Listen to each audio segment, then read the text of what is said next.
My name is Kelly Fyffe-Marshall, and I'm the director of Demons. For you, for rent and food and bad clothes. Okay, this is a Zara collab that I thrifted. You wear used Zara? Take the cash.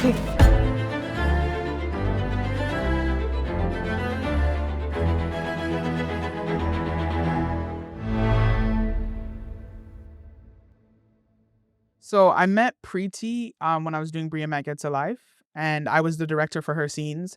And so we connected there. We kind of built a friendship after that wrapped, and then I was directing a TV show called Children and Everything, and she asked if she could shadow me, and then she shadowed me for an episode. And during that time, we really bonded, and she was telling me the story of like her strained relationship with her mother and how she was turning it into a TV show, and I was so intrigued. I'm always intrigued in like strained family relationships, especially within like the immigration, within immigrants and like what that means. I think so often in media that's kind of portrayed as like a perfect, like your mom is your best friend. And so what are the nuances and the complications of that?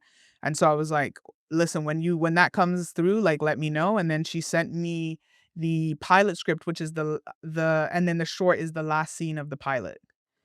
And so I loved it and I was like, let's do it. And we directed it. I directed it in, I want to say like February this year. Like it was early this year. And then she's like, we're gonna put it through the TIFF. And I was like, okay, and here we are. I think it's important that there's nuances in the conversations of like parenting, especially like when you are that first generation, second generation Canadian or wherever you are. I think we need to have more nuanced conversations about what those relationships look like. Sometimes they're complicated.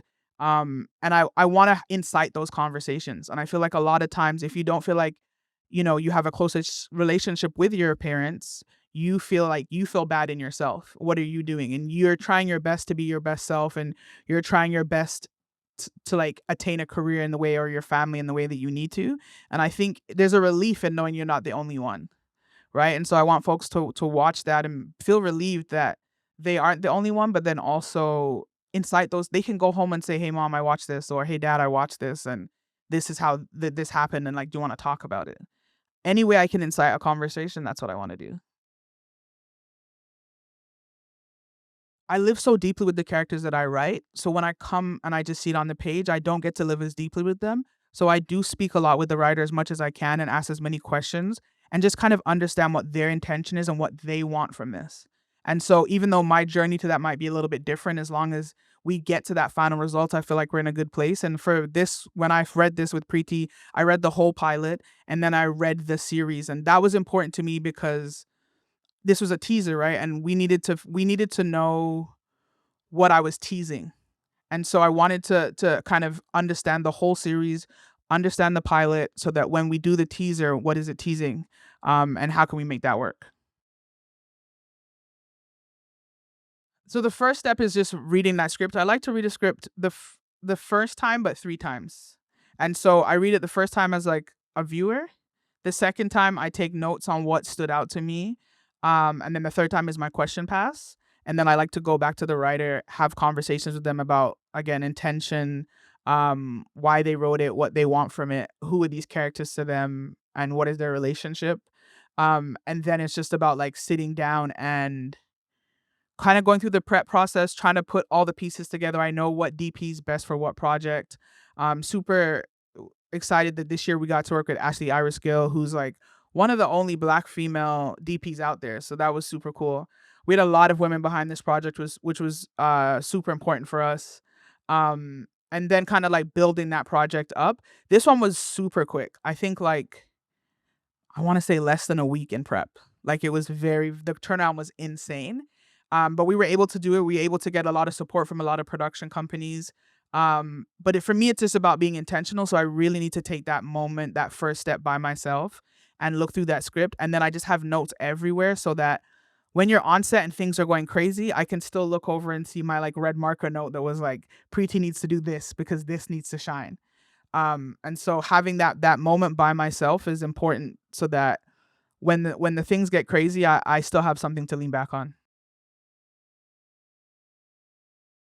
I kind of see filmmaking as a responsibility. And I think that's the difference, is that I feel like it was somewhere within whatever I'm doing, there has to be some kind of lesson or conversation or something that happens. And so I kind of attack it in that way, no matter what it is, if it's a comedy or I've done Christmas movies. What are we learning in that moment? What are we learning throughout that project? And then that's how I attack it. So my tone kind of shines through in that way. Tiff has been super supportive. Actually started as like an orange shirt volunteer. And like that I remember coming here and just like watching and looking at everybody, especially traveling all the way from Mississauga to downtown and being like, I want to be able to have these premieres. I want to be on these red carpets. I want people to watch my movies and to be on this stage. And so to go from the shorts to like the feature to the series and then back again with a short and then also the series accelerator, like they've been so supportive and they know what they can do. They know when they find talent, how they can hold them up. And they promote us and any room they can put me in, they've been able to put me in, and I'm just appreciative. Community is super important for me. I think like that's who I make films for first and foremost. You know what I mean? Like when I made When Morning Comes, it was this film about a little boy being sent from Jamaica, and we got to see this little boy kind of travel around Jamaica. And my grandfather had never really seen himself on screen until then, and he's in his 80s. And so for me, it's like that's crazy. You know what I mean? Like to be on this planet for that long and not have seen a reflection of yourself. I think it's important that we continue to do that. So in all the ways that I can reflect the community, I want to be able to do that, whatever that community looks like. I think people need to see representation. It just makes you stand up straight when you can see yourself in and reflected. The reason we took a break last year between tips was really because I felt creatively stifled because I felt like I was just doing so much like film stuff that I wasn't living. I like kind of just been in this like loop and I wanted to just like yeah, I wanted to like kind of go back to my life, go back to my community, go back to like Jamaica, Barbados, go back to England and really like live with my family and then come back. And I think I just have to continue to do that. This is a great question, and it's a question that I constantly ask myself. But I think for me, I'm super blessed that I work with my best friends like Sasha Lee Henry, Tamar Bird. And so like it never really feels like work. We're always joking, we're always laughing, we're always like we always have like a sisterhood and fun time. Like we go on vacations together and then we'll talk about film and then be like, no, let's not anymore. Let's get in the pool. And so I'm very blessed that I have a great life balance. I'm always working, but I'm always working with the people that I love.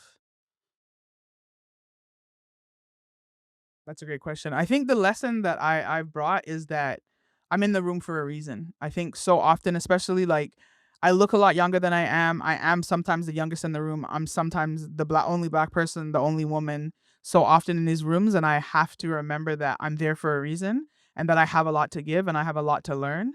And so not to cower in shadows, but to really stand up. And I mean, it takes me a couple days to really like, stand up straight and get that confidence, but that's really the thing. It's like remember that you wouldn't be here if you weren't supposed to be here.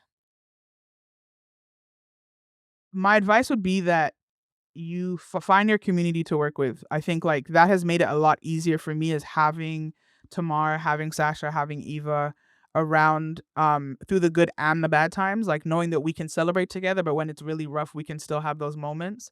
And creating that team of people you like. Like my publicist Amira, I like her, you know? And so if you don't like the person, it makes work work. It makes work hard. So you really need to have those moments where you just create a family around you that supports you through all of that. Um, and it just will make things so much easier. And you want that cushion to land on, but you also want that trampoline to bounce on. What? You're so broke that you don't recognize real money anymore? Come on. 50s and 20s? Like, what do you do? Import/export kids? Hey, what's going on? My name is Kelly Fyffe-Marshall, and you're watching Customatic TV.